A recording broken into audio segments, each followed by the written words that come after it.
Hello everyone. तो 11th class जय अणु में हमारा टॉपिक आज प्रोटीन रहने वाला है।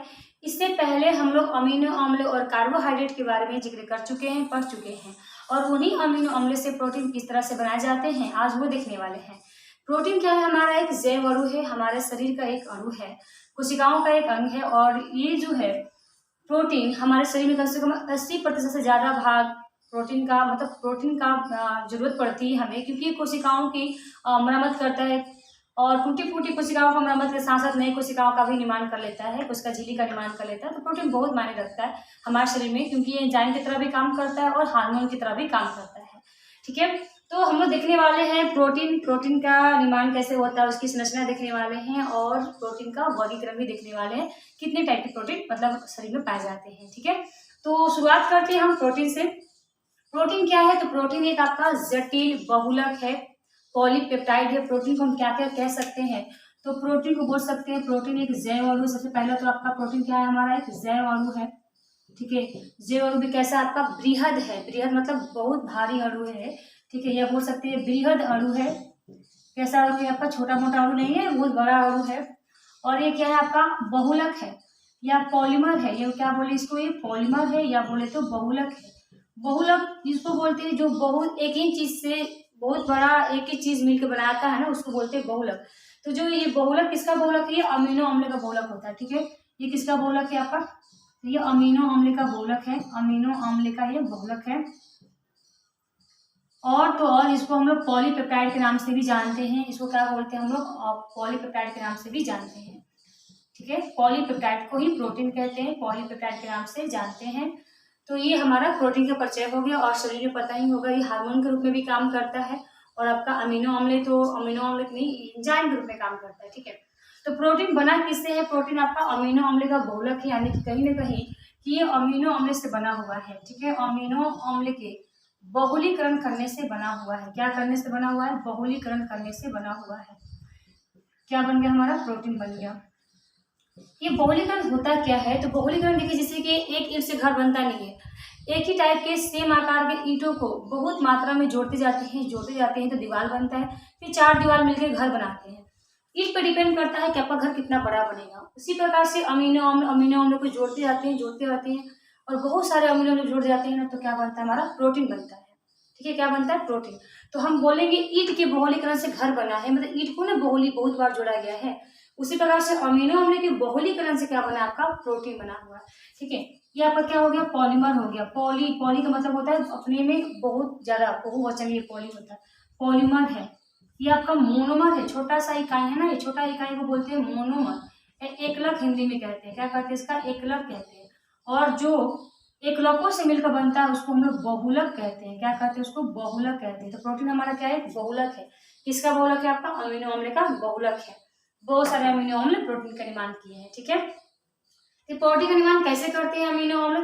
तो देखिए बहुत इजी है। अमीनो अम्ल का पहले आपको पता होगा, इसके वीडियो हम लोग देख चुके हैं। अमीनो अम्ल का का मतलब होता है एमीन ग्रुप भी हो और अम्ल ग्रुप भी हो। क्या हो? एमीन ग्रुप भी हो और अम्ल ग्रुप भी हो। ठीक है, देख चुके हैं। उदासीन अमीनो अम्ल भी होते हैं, जब एक अम्ल क्षार होते हैं, फिर अम्लीय अमीनो अम्ल और क्षारीय अमीनो अम्ल का नाम भी याद किए थे ठीक से। ये एक अमीनो अम्ल है, उसी प्रकार से हजारों अमीनो अम्ल जुड़े रहेंगे। ये और दूसरा अमीनो अम्ल है। ठीक है, ये दूसरा अमीनो अम्ल है, फिर मान लीजिए तीसरा अमीनो अम्ल है, और मान लीजिए तीसरा चौथा अमीनो अम्ल है। ये हमारा चौथा अमीनो अम्ल है। तो ऐसे ही बहुत सारे अमीनो अम्ल लाइन से क्या होते हैं? क्रम से लगे होते हैं। तो ये अमीनो अम्ल आखिर कैसे जुड़ते हैं? कुछ खास बंद होगा, रासायनिक बंद होगा, तब तो फिर वो प्रोटीन का निर्माण करे। तो ऐसे जुड़े होते हैं। एक अमीनो अम्ल का जो आपका क्षार दिख रहा होगा, एक अमीनो अम्ल का क्षार और दूसरे का अम्ल के बीच अभिक्रिया करें। ये आपका अम्ल क्षार है और ये आपका क्या है? अम्ल है। ठीक है, इस हिस्से का क्षार इस हिस्से के अम्ल से और ये वाला हिस्से का अम्ल दूसरे अमीनो अम्ल के क्षार से अभिक्रिया करता है। और हमें पता है कि जब अम्ल और क्षार अभिक्रिया करते हैं उसको उदासीनीकरण कहते हैं। और जब भी अम्ल और क्षार आपस में जुड़ते हैं ना, तो एक जल का अणु निष्कासित होता है। जल का अणु निष्कासित होता है, ये तो बात फिक्स है। तो ये अम्ल और क्षार जब भी मिलेंगे, इन दोनों को जब मिलाएंगे आपस में, इनमें से क्या करना है? हमें जल के अणु को बाहर निकालना है। जल के अणु में क्या दिख रहे हैं? यहाँ पे OH दिख रहा है। आप लोगों को क्या दिख रहा है? OH दिख रहा है। और आपका NH में कितने OH है? आपके 2 H है। कितने H है? आपके 2 H है। तो 2 H में से एक H को बाहर निकाल दीजिए, एक H को बाहर निकाल लीजिए और इधर से आपका क्या है, OH है। H और OH क्या बना देंगे बताइए, H2 बन गया कि नहीं, बिल्कुल बन गया। जब H2 बन गया तो क्या आता है, बच गया हमारे पास NH बच गया और इसका NH और इससे क्या बच गया, CO बच गया। बस यही हमारा जो होता है इसको पेप्टाइड बोलते हैं, यही हमारा क्या होता है, पेप्टाइड होता है। उसी प्रकार से यहाँ भी अम्ल, यहाँ की छाछ जब जुड़ेगा, इसके अम्ल इसकी छाछ जब जोड़ेंगे तो बस जल को बाहर निकालना है। यहाँ से OH बाहर निकल जाएगा और यहाँ से 2 H है तो 1 H बाहर निकल जाएगा। तो अब NH2 था तो अब 1 H बाहर निकलने के बाद अब NH बच गया, फिर से हमारा NH और ये हमारा क्या रहेगा, CO। उसी प्रकार से इन दोनों के बीच वही घटना होगा, जल बाहर निकालेंगे तो NH यहाँ बचेगा, CO यहाँ, क्योंकि ये OH जल में बना लेगा ना, तो हमारा NH और हमारा CO। फिर यही हाल यहाँ होगा, NH और CO। जितने अमीनो अम्ल रहेंगे उतने ही हमारे NHCO बनेंगे। तो आपका जो NHCO दिख रहा है ये वाला, इस NHCO को ही हम लोग बोलते हैं पेप्टाइड बॉन्ड। क्या बोलते हैं इसको बोलते हैं पेप्टाइड बंध बोलते हैं। क्या बोलते हैं, पेप्टाइड बंध। तो एक पेप्टाइड बंध है, 2 है, 3 है, तो बहुवचन वर्ड में क्या बोलेंगे, बहुवचन वर्ड में क्या बोल सकते हैं, इसको बोल सकते हैं पॉलीपेप्टाइड। क्या बोलेंगे हम, पॉलीपेप्टाइड। क्या बोलेंगे, पॉलीपेप्टाइड। तो प्रोटीन के बीच आपका बंध भी पूछता है कि प्रोटीन क्या है, आपका एक पॉलीपेप्टाइड है। प्रोटीन में कौन सा बंध पाया जाता है, तो हम जानते हैं भाई प्रोटीन अमीनो अम्ल से ही मिलकर बना हुआ है, और 2 अमीनो अम्ल के बीच में कौन सा बंध पाया जाता है, पेप्टाइड बंध। तो टोटल कुल मिला के प्रोटीन में इसके सिवा कोई और बंध है ही नहीं, तो प्रोटीन में कौन सा बंध पाया जाता है, आपका पेप्टाइड बंध पाया जाता है। प्रोटीन क्या है, तो एक पॉलीपेप्टाइड है। प्रोटीन है क्या, पॉलीपेप्टाइड, मतलब प्रोटीन बनाने में बहुत सारे पेप्टाइड बंध लगे हैं, यानी कि पॉलीपेप्टाइड है प्रोटीन। समझ में आ गया, ठीक है। ये पेप्टाइड बॉन्ड किससे बनते हैं, आपके अमीनो अम्ल के NHCO के बीच जो बंधन बनता है उसी को हम लोग पेप्टाइड बंध कहते हैं। अब बहुत सारे पेप्टाइड, 1 2 3 4 नहीं, हजारों जो पेप्टाइड बंध जुड़ेंगे तो क्या बोलेंगे, पॉलीपेप्टाइड। और ये अमीनो अम्ल जो जुड़ेंगे तो पता ही होगा प्रोटीन का निर्माण तो होगा ही। इन प्रोटीन को ही हम लोग क्या बोलते हैं, पॉलीपेप्टाइड कहते हैं। दोनों एक ही बात होता है, प्रोटीन बोलिए, पॉलीपेप्टाइड। तो ये हमारा हो गया प्रोटीन का निर्माण। प्रोटीन का निर्माण किस प्रकार से हुआ, आप देख सकते हो कि अमीनो अम्ल थे, दो से अधिक अमीनो अम्ल, एक वाले का क्षार दूसरे वाले के अम्ल से, अम्ल और क्षार जब मिलते हैं तो H को, जल को बाहर निकालना है। बस जल को बाहर निकालेंगे खुद ब खुद NHCO बनता चला जाएगा, और NHCO को हम लोग बोलते हैं पेप्टाइड बॉन्ड। और सारे पेप्टाइड बॉन्ड जब मिल जाते हैं तो बोलते हैं पॉलीपेप्टाइड बॉन्ड। तो इस प्रकार से प्रोटीन का निर्माण हो जाता है। इतना आसान भी नहीं है। प्रोटीन का निर्माण संरचना होता है, मतलब इसके 4 संरचना में बांटा गया है। प्रोटीन की संरचना जो होती है 4 होते हैं, प्राथमिक संरचना, द्वितीय संरचना, तृतीय और चतुर्थ संरचना बोलते हैं। इससे प्रश्न ये बनता है कि प्राथमिक संरचना मतलब कैसे दिखाई पड़ती है, उसमें क्या क्या परिवर्तन आ जाते हैं, द्वितीय में किया जाते हैं, तृतीय में किया जाते हैं, चतुर्थ में किया जाते हैं, ठीक है। तो हम देखने वाले हैं, आप प्रोटीन की संरचना देखने वाले हैं, कैसे क्या संरचना होता है। प्रोटीन की संरचना भी समझना बहुत आसान है, जैसे कि रस्सी बनाना और प्रोटीन का निर्माण करना, हम एक से मतलब तुलना करके देखेंगे, ठीक है। रस्सी किससे बनता है, तो पुआल से बनता है। बहुत सारे पुआल लगाइए, जितने लगाइएगा उतना लंबी रस्सी बनेगी। उसी प्रकार से अमीनो अम्ल से क्या बनता है, प्रोटीन बनता है। जितने ज्यादा अमीनो अम्ल लगाएंगे उतनी लंबी प्रोटीन बनेगी, और क्या। फिर जब हम रस्सी बनाते हैं, छोटी बनाते हैं, जब थोड़ा सा छोटा सा रस्सी बनता है, इतना तो सीधा, रस्सी को हम सीधा भी कर सकते हैं, तो सीधा रहेगा। जितना लंबा रस्सी बनाएंगे ना तो पीछे वाला साइड अपने आप टेढ़ा मेढ़ा सिकुड़ते जाएगा, और लंबा बनाएंगे रस्सी, और लंबा बनाएंगे रस्सी, आपस में लिपटता रहेगा। उसी प्रकार से प्रोटीन का भी वही हाल होता है। तो हम देख लेते हैं, ठीक है, प्रोटीन का भी हाल देख लेते हैं, क्या हाल है। प्रोटीन की संरचना, प्रोटीन की 4 संरचना है। कितनी संरचना है प्रोटीन की, 4 संरचना है, ठीक है। प्राथमिक संरचना देख लेते हैं। प्राथमिक संरचना में क्या हाल है, प्राथमिक संरचना में क्या होता है, आपका जो बॉन्ड बन रहा है ये NHCO का, ये हमारा क्या लड़ी है, NHCO का है, NHCO है, ऐसी आपका NHCO है, ठीक है, ऐसा कुछ। तो ये सीधी संरचना है, सीधी श्रृंखला है। जब प्रोटीन का निर्माण शुरुआती होती है और एक सीधी होती है, भी कोई कुंडलन नहीं हुआ है, कोई कुंडलित नहीं हुए हैं, बस सीधे हैं, तो इसमें आपका सिरा दिखाई पड़ता है। प्राथमिक संरचना का मतलब होता है क्या दिखाई पड़ता है, तो प्राथमिक संरचना में क्या होता है, एक लंबी सीधी होती है, इसको बोलेंगे प्राथमिक संरचना। तो पहले अमीनो अम्ल के जो पेप्टाइड बॉन्ड है सीधी श्रृंखला में जुड़ते हैं। इनका जो बाएं सिरा होता है वो N पे होता है, N से शुरू हुआ है, और जो आपका दाएं सिरे होता है ना, वो कार्बन वाले जो सीओ दिख रहे हैं कार्बन पे खत्म हो रहा है, मतलब सीओ वाले की कार्बन वाले पे खत्म हो रहा है। तो हम लोग बाएं सिरों को हम लोग बोलते हैं, बाएं सिरों क्या बोलते हैं, एन सिरा भी कहते हैं। क्या कहते हैं हम लोग बाएं सिरों को, एन सिरा कहते हैं। और हम लोग दाएं सिरा को क्या बोलते हैं, कार्बन सिरा भी कहते हैं। क्या कहते हैं, कार्बन सिरा कहते हैं। बाएं सिरों को नाइट्रोजन सिरा और दाएं सिरे को क्या कहते हैं, कार्बन सिरा कहते हैं। बस यही प्राथमिक संरचना का मतलब यही तक है। तो प्राथमिक संरचना क्या होता है कि अमीनो अम्ल से बनी वैसी संरचना जिसमें पेप्टाइड बॉन्ड के NH सिरा जो होता है बाएं तरफ होता है और CO सिरा जो होता है दाएं तरफ होता है। बाएं वाले सिरों को N सिरा कहते हैं और दाएं वाले सिरे को कार्बन सिरा कहते हैं। बस हो गया, ये हमारा हो गया प्राथमिक संरचना। द्वितीय संरचना क्या होगा, अब इससे और लंबी चली जाएंगे और लंबी बन जाएगी, पॉलीपेप्टाइड बनती चली जाएगी। तो पीछे वाली रस्सी क्या होगी, अब देखिए छोटा सा हमारी रस्सी बनाए थे तो सीधा था, और लंबा बनाएंगे तो ये अपने आप क्या होगा, सिकुड़ने लगेगा, थोड़ा टेढ़ा मेढ़ा होने लगेगा, ऐसे ऐसे होने लगेगा। ठीक है, और लंबा रस्सी बनेगा तो और ज्यादा सिकुड़न होने लगेगी, ऐसा ऐसा होने लगेगा। तो यही हमारा बस प्रोटीन का संरचना है और कुछ नहीं है। बस देखना है कि कब क्या क्या परिवर्तन देखने को मिलता है। अब देखते हैं हम लोग द्वितीय संरचना। द्वितीय संरचना में क्या होता है, द्वितीय संरचना में क्या ध्यान देना है, जो पॉलीपेप्टाइड होती है ना, जो आपका NH वाला जो होता है, NH वाला जो होता है, ये अब सीधी नहीं होती है, बल्कि इनमें थोड़ा थोड़ा कुंडलन देखने को मिलता है। ऐसे इसको बोलेंगे द्वितीय संरचना, क्योंकि अभी सीधी नहीं रहा, थोड़ी सी लंबी, अब इससे थोड़ा आगे बढ़ गया, इसमें पॉलीपेप्टाइड और ज्यादा जुड़ गए, तो ज्यादा जुड़ने के कारण क्या होगा, पीछे वाले सब क्या होगा, कुंडलित होने लगे। तो द्वितीय संरचना में जो कुंडली जहाँ हो रहा है ना, उसको हम लोग बोलते हैं अल्फा हेलिक्स। इस कुंडली को क्या बोलते हैं हम लोग, अल्फा हेलिक्स कहते हैं। जगह जगह बीच बीच में क्या होता है, कुंडलित होने लगता है, उसको क्या बोलते हैं, अल्फा हेलिक्स। तो द्वितीय संरचना से हमें किसकी जानकारी मिली, हमें अल्फा हेलिक्स यानी कि कुंडलित होने की जानकारी मिली है। प्राथमिक वाले से सिरा का पता चल रहा है कि दाएं तरफ वाले को क्या बोलते हैं, बाएं तरफ वाले को क्या बोलते हैं। और द्वितीय संरचना में क्या देखते हैं कि इसमें पहले कुंडलन देखने को मिलता है, सिकुड़ने लगता है, कुंडलित होने लगता है, और इस कुंडलन को क्या बोलते हैं, अल्फा हेलिक्स कहते हैं। समझा गया। अब हम देखते हैं तीसरी वाले को क्या बोलते हैं, तृतीयक संरचना देख लेते हैं ना।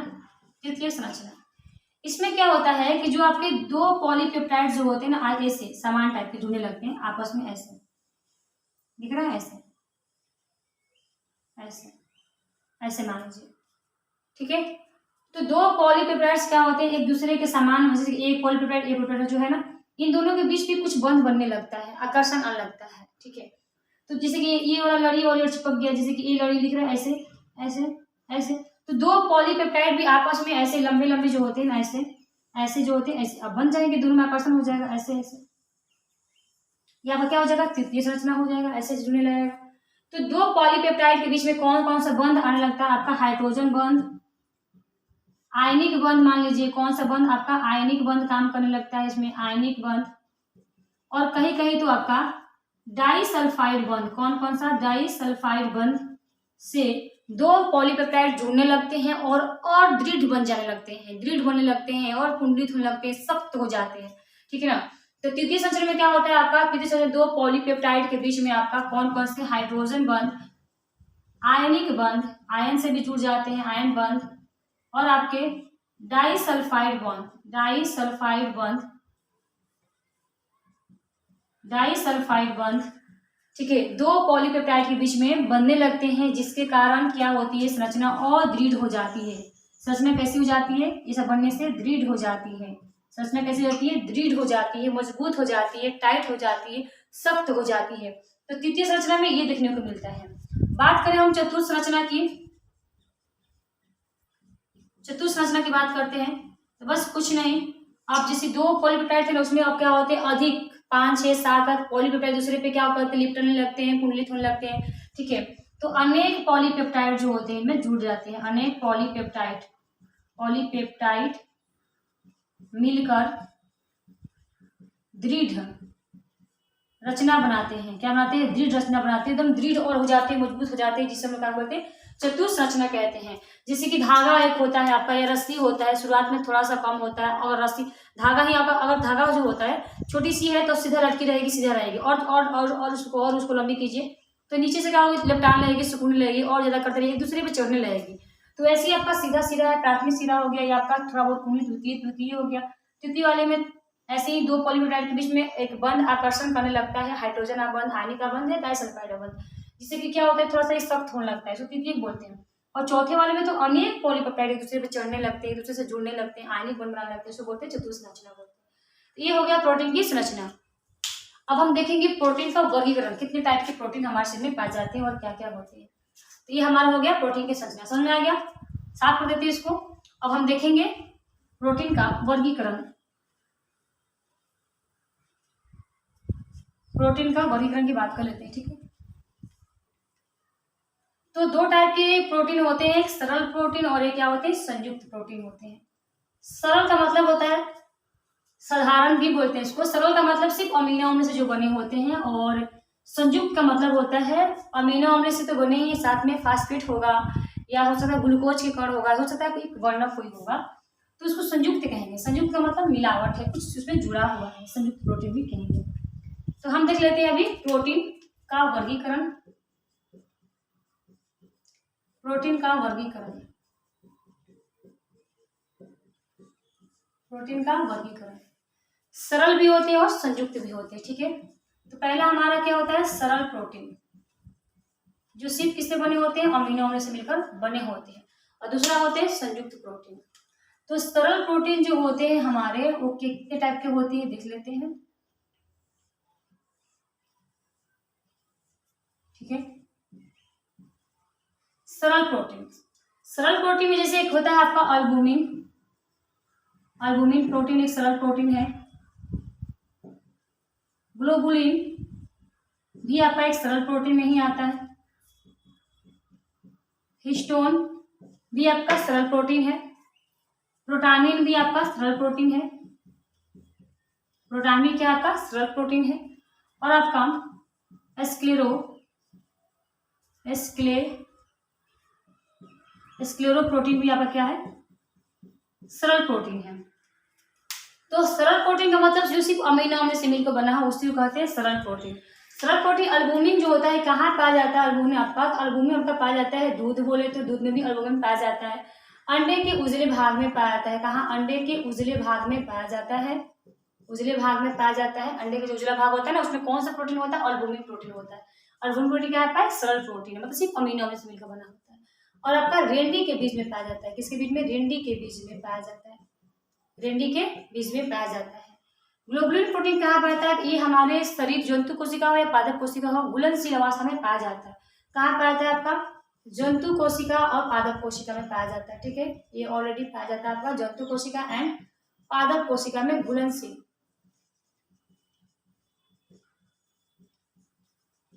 रूप में पाया जाता है। और हिस्टोन प्रोटीन जो पाया जाता है हमारा हीमोग्लोबिन में पाया जाता है। हीमोग्लोबिन एक प्रोटीन वर्णक है, पता होगा। हीमोग्लोबिन जो आरबीसी के कलर प्रदान करता है लाल रंग का, वही आपका हीमोग्लोबिन है। तो हीमोग्लोबिन में आपका क्या पाया जाता है, हिस्टोन प्रोटीन पाया जाता है।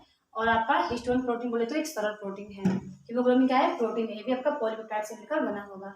और प्रोटामिन हमारे मछली में पाई जाती है, मछलियों में जो होती है कौन सी प्रोटीन पाई जाती है, प्रोटामिन प्रोटीन पाई जाती है। और स्लोरल प्रोटीन बताए तो आपका खुर, जो गाय भैंस बकरी जानवर का खुर होता है, खुर और पैर के नीचे तल में, उसको खुर में भी प्रोटीन पाया जाता है। और हमारे नाखून में, खुर नाखून और बाल में, खुर नाखून और बाल में कौन सा प्रोटीन पाया जाता है, आपका स्क्लेरल प्रोटीन पाया जाता है। ये एक साधारण प्रोटीन है, ठीक है। अब स्क्लेरल प्रोटीन से बढ़ने वाली चीज होती है ना, उसके बाल बढ़ते हैं, नाखून बढ़ते हैं, खुर बढ़ते हैं, सब बढ़ने वाली चीज होते हैं। गाय भैंस से खुर नहीं बढ़ते क्योंकि उसे खुर पे खड़ा रहना है तो नहीं बढ़ पाता, लेकिन अलग से कहीं छोटे से होते हैं वो बढ़ते हैं। नाखून बढ़ते हैं किस प्रोटीन कारण, स्क्लेरल प्रोटीन कारण। बाल किस प्रोटीन से बढ़ते हैं, आपके स्क्लेरल प्रोटीन से बढ़ते हैं। और ये प्रोटीन कैसा है आपका, साधारण प्रोटीन यानी कि सरल प्रोटीन है, जो सिर्फ अमीनो अम्ल से मिलकर बना होता है। और दूसरे की हम बात करते हैं, दूसरे वाले प्रोटीन का नाम, दूसरे वाले का नाम है आपका संयुक्त प्रोटीन। क्या नाम है दूसरे वाले का, संयुक्त प्रोटीन। संयुक्त मतलब कॉम्बाइंड प्रोटीन है, कॉम्बाइंड मतलब अमीनो अम्ल से तो प्रोटीन बना ही होगा, साथ में फास्फेट, ग्लूकोज का कोई कलर तो कुछ तो होगा, इसलिए इसका नाम है कॉम्बाइंड। तो संयुक्त प्रोटीन भी देख लेते हैं, संयुक्त प्रोटीन। तो संयुक्त प्रोटीन में हम बात करेंगे 3 टाइप के प्रोटीन होंगे हमारे पास। कितने टाइप के, 3 टाइप के प्रोटीन हमारे पास होंगे। एक हमारे पास होंगे क्रोमोप्रोटीन, क्रोमोप्रोटीन। दूसरा होंगे आपके ग्लाइकोप्रोटीन,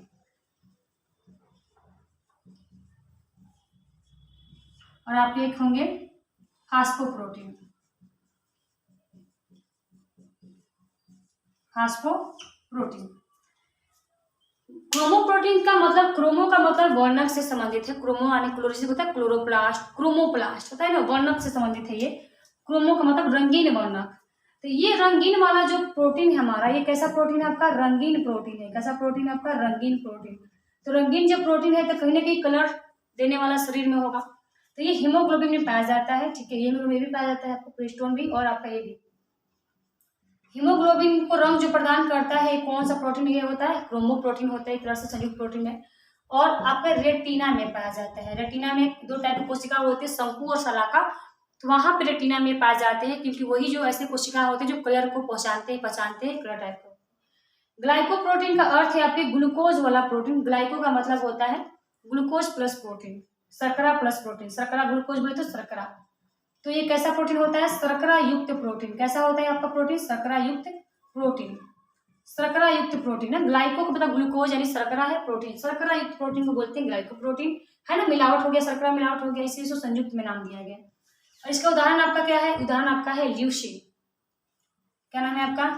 लाइसिन या ल्यूसीन नाम का एक मेरे ख्याल से लार में पाया जाने वाला एक होता है हमारा प्रोटीन पाया जाता है। कहाँ पाया जाता है आपका? लार में पाया जाता है। कहाँ पाया जाता है? लार में पाया जाता है। और लार में पता है स्टार्च जो होता है हमारा, मंड जो होता है, उसको लार से ही पाचन शुरू हो जाता है, ठीक है, डाइसेक्राइड में। तो शर्करा युक्त प्रोटीन है जो कि आपका शर्करा का गठन करता है, और वो कहाँ पाया जाता है आपका? लार में पाया जाता है। फास्फोप्रोटीन का मतलब है आपका फास्फोरस युक्त प्रोटीन या फास्फेट युक्त प्रोटीन। कौन सा? फास्फेट युक्त प्रोटीन। फास्फेट युक्त प्रोटीन बोले तो आपका केसिन होता है जो दूध में पाया जाता है। कहाँ पाया जाता है? दूध में। दूध में जो हमारा केसिन है, केसिन ये फास्फोप्रोटीन है, मतलब कि फास्फोरस युक्त प्रोटीन आपका है। दूध में जो हमारा केसिन पाया जाता है। तो संयुक्त प्रोटीन का मतलब होता है जिसमें प्रोटीन के साथ साथ कुछ हो, मिलावट हो थोड़ा बहुत, है, शर्करा हो, फास्फेट हो, उसको बोलते हैं संयुक्त प्रोटीन। सरल का मतलब सिर्फ जो अमीनो एसिड से मिलकर बनते हैं, ये आपका हो गया सरल प्रोटीन का उदाहरण, ये आपका होगा संयुक्त प्रोटीन का उदाहरण। तो ये हमारा प्रोटीन हो गया। प्रोटीन के कार्य बोले तो प्रोटीन के कार्य बहुत ही इंपॉर्टेंट है। हमारा जो प्रोटीन होता है टूटी फूटी कोशिकाओं का मरम्मत करता है। प्रोटीन ऊर्जा का भी स्रोत है। कार्बोहाइड्रेट ऊर्जा का स्रोत है, प्रोटीन भी ऊर्जा का स्रोत है, ठीक है। उसके बाद हम बोलेंगे कि जो प्रोटीन हमारा होता है वो हार्मोन के रूप में कार्य करता है, एंजाइम के रूप में कार्य करता है, स्टेरॉइड प्रोटीन के रूप में काम करता है, वसीय प्रोटीन के रूप में काम करता है, शरीर में संचालन करता है। या एंटीबॉडी भी एक प्रोटीन ही होता है जो हमारे शरीर में एंटीबॉडी यानी प्रतिरक्षा, जो रोगों से लड़ने के लिए हमारे शरीर में रक्षा उत्पन्न होती है, प्रतिरक्षा, वो भी एक प्रोटीन ही है। तो प्रोटीन का पूरे शरीर में बहुत बड़ा महत्व है। आपका आंखों का कलर होना प्रोटीन पर डिपेंड करता है, त्वचा का कलर होना प्रोटीन पर डिपेंड करता है। प्रोटीन के माध्यम से ही हमारे शरीर जो प्रोटीन बनते, प्रोटीन के माध्यम से ही हमारे जो वंशागति के लक्षण जो होते जाते हैं वो आपके प्रोटीन के माध्यम से ही जाते हैं। प्रोटीन जो डीएनए प्रोटीन बनाते हैं, ठीक है। और हमारे नाखून, बाल, खून में खास टाइप के जेनरेशन से आते हैं। कलर आंख माँ जैसा है वो प्रोटीन के माध्यम से होता है, बाल माँ जैसा है, अनुवांशिक पदार्थ को जो वाहक प्रोटीन के माध्यम से ही होता है, ठीक है ना। तो प्रोटीन बहुत महत्व रखते हैं। ये हमारे प्रोटीन के बारे में हो गया। प्रोटीन क्या है और अमीनो एसिड से कैसे जुड़े होते हैं, कौन सा बंधन होता है, क्या क्या उसके नाम है। फिर उसका हम लोग पढ़े थे संरचना के बारे में। अब ये हो गया आपका वर्गीकरण, ठीक है। तो इस वाले पार्ट में आज के लिए इतना ही था। अगले पार्ट में हम लोग मिलेंगे न्यूक्लियोटाइड्स जिसको बोलते हैं न्यूक्लिक अम्ल के बारे में पढ़ेंगे। फिर ये टॉपिक रह जाएगा हमारा विटामिन, ठीक है। विटामिन भी लेकर आएंगे। तब तक पढ़ते रहिए, मस्त रहिए, टेक केयर, बाय। मिलते हैं नेक्स्ट वीडियो में।